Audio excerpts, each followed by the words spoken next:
What's up, everybody? Circus here, coming at you with this week's power rankings. I'm actually excited, like for real, not faking excitement like we normally do, because we can say there's actually a real shakeup.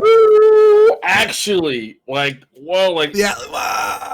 last week we were so depressed. We were like, Circus, another week, another Dark Lord Yep. win. Another month for the ban list, Yep. another month back to the Dark Lord mines. But literally right after we recorded the video, Yeah. Konami drops the ban list and the new box.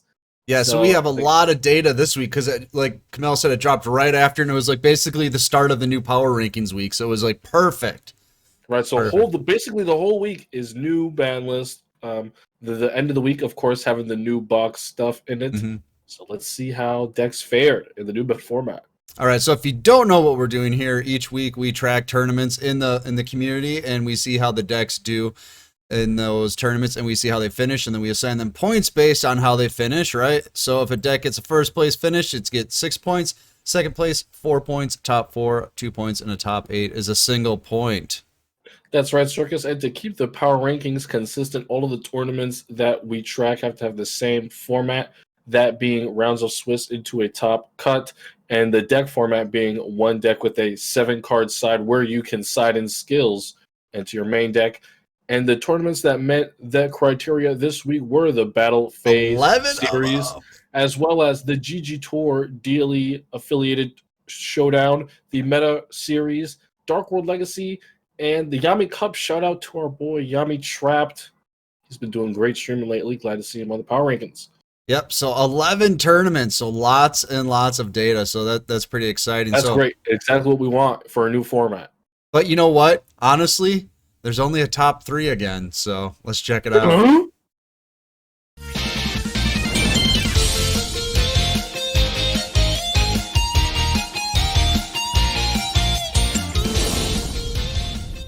All right, coming in number 3, would you believe it? Fire Kings. Look at this. Look at the representation. It's way up right now. 86. 86. That's a good lot. week. That's a lot. Conversion rates are up. I mean, it's Fire Kings. What's up, man? Why is this back? Right.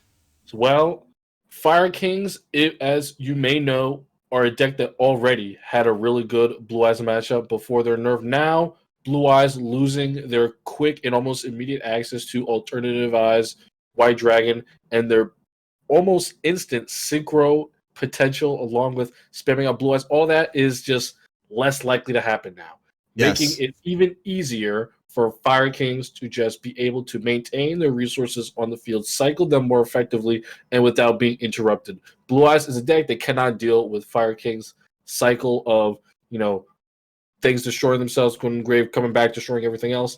They have a really time interrupting it when they do not play negates in their main deck. A lot of the Blue Eyes decks, they're still running that turbo Blue Eyes. Their whole deck is focused around getting out Blue Eyes, summoning monsters. Summoning Blue Eyes does not matter against Fire Kings when you wipe the entire field every standby phase. So this deck, of course, with its great Blue Eyes matchup, is seeing a lot of play right now because, of course, people were still testing out Blue Eyes. I'd like to see if Fire Kings can keep this up week to week, and it's not just here because this is the first week that Blue Eyes were maybe not the best deck. I will say this. The tournaments have been getting longer than normal, and this deck is one of the reasons why. And Fire Kings are a stall deck, man. And the more we get into the power rankings, the more you see why tournaments are taking at least an hour, hour and a half longer than they usually do. So let's take a look at number 2. Is it Blue Eyes? We'll find out.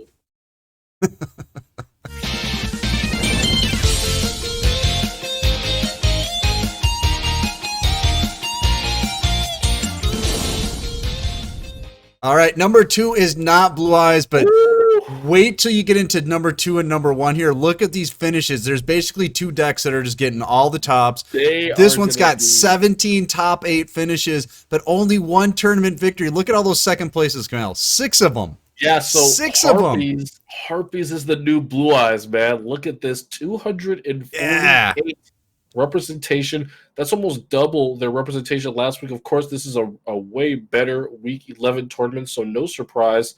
Harpies, the most accessible deck in the meta right now. Yep, cheapest. Definitely. Most recently came out a lot of new players who have joined the competitive scene. opting not to go Blue Eyes because, Harpies is there if you're free to play. Honestly, Cirque has been telling you guys about it in the free to play videos. It is proving to be pretty accessible and pretty an effective choice for people in tournaments. Like you said, 17 tops, just their sheer numbers coming through to get them the second place finish, despite them only winning one tournament. Actually, I feel like Harpies is just like one skill or one additional card away from just being gross. There's just Right. something holding them back from getting those tournament wins. And it's the next deck that's holding it back. But I mean, if there was just like one more thing that Harpies had, they could be disgusting. Maybe it's a Synchro monster they could go into, or a Xyz monster or something like that would just put them over the top. But I think they're well balanced. I think they're in a good spot in the meta. Yeah, they are in a good spot in the meta right now. Just something that is limiting them from being like just great all the time. Just their way of play is very linear. Very obvious where to interrupt them, how to play around them. So for a new player, that's something that you may have to adjust to playing Harpies. So let's get to number one. Let's see what's number one. There. It's Blue Eyes, man. I know it is. It's Blue Eyes. Blue Eyes again? Again in number one? What?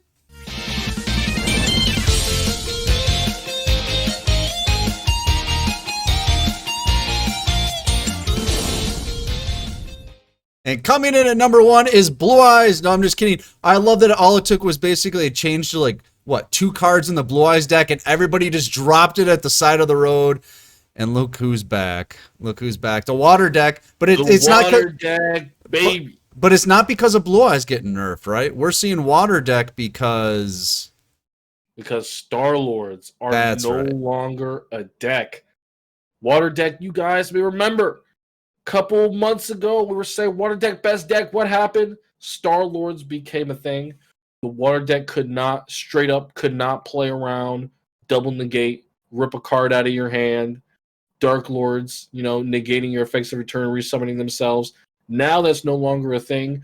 Water deck has the easiest form of removal, the most accessible form of disruption and removal that you can activate on your opponent's turn. And it just seems that this deck is probably one of the most consistent decks in the game right now. Can I tell you how many tournaments on this list of 6 tournament wins were won by people top decking Deep Sea Diva? Right. It is absolutely it's nuts. It is absolutely gross how many optimal turns the water deck can have. Optimal combo, if you don't know, heavy infantry into Diva into another low-level Sea Serpent. That is your full board combo. You should be able to make 2 Xyz summons in a turn off of that. Once you have 2 Xyz summons with water deck, just about any deck in the meta right now is just food for you. And a lot of people hating on Canadia. I'm just saying it's back, baby. It's back. It's back, baby. It's in the number one deck. The number one deck makes room for Canadia. And the number one deck it can make such great use of Canadia. You know why? Because Canadia is a monster. It's a water monster that you can bring back from the grave and have its level changed with Territory of the Sharks. But Book of Moon can do that too, right? Oh, wait.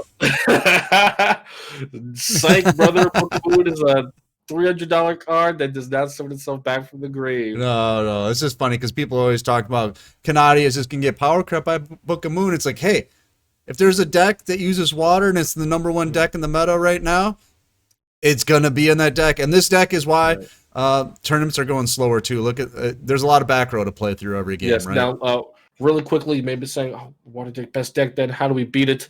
The water deck plays initially all of its resources in the start of the duel, or it holds onto them until they can see a double Xyz play at one point later in the duel. So all you have to do is make sure that when water deck does make their big explosive play with their top deck Deep Sea Diva and Heavy Infantry, that you have what it takes to wipe their Xyz monsters off the field before they can get an effect, or deal with their effect monsters before they can make them all level 4 and go for an Xyz summon. That's your main way of attack against the water deck. And Resolene made a good point in our last Power Rankings video why this deck can be so good is because it has so much room to tack everything in. Yes. Like all the floodgates, as we call them, like the Necro Valleys and things like that. Light Imprisoning Mirror, Poisonous Wind. So when they're in tournaments, it's like, oh, I can just swap out one card and throw in that floodgate, and here we go.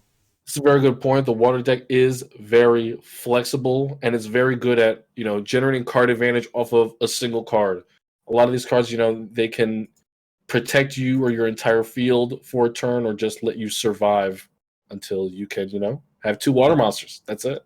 All right, so water deck. This is gonna be the one that everybody's gonna be bitching about in a couple of weeks here, probably by the end of this week. Let's be honest, but let's take a look at the overall representation and everything here, the at a glance stuff. Harpies, Can we though. pause?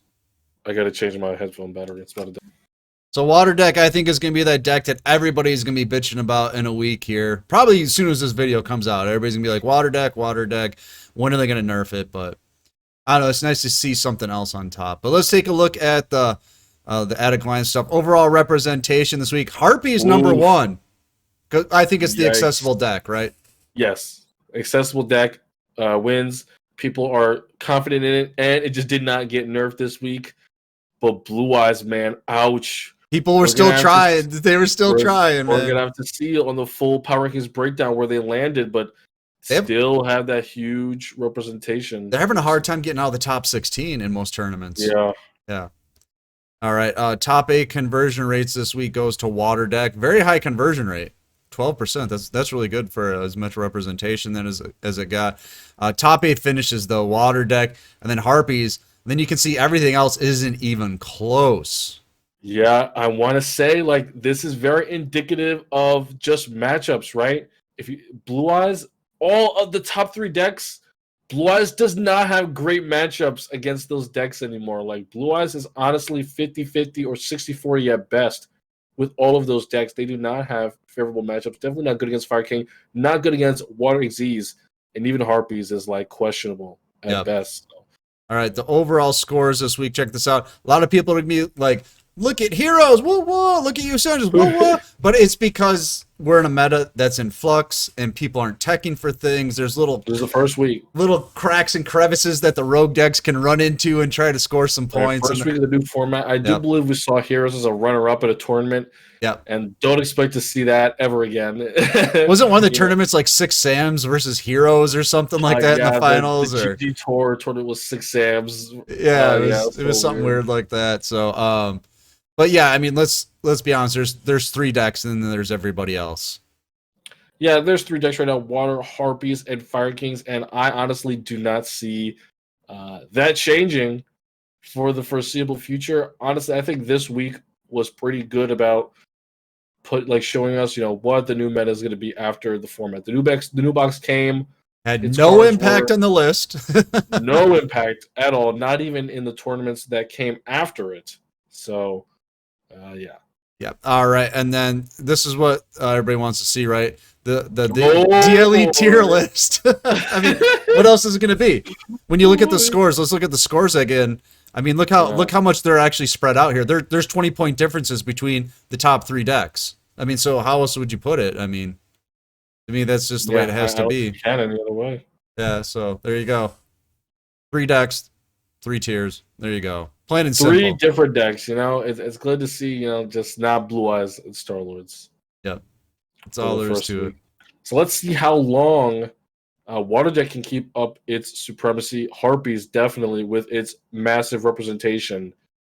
Yeah. I think maybe if people figure out a way to make its Water Deck matchup better, that it could take the top spot. Only problem with Harpies, they don't have a lot of tech space without just running more cards.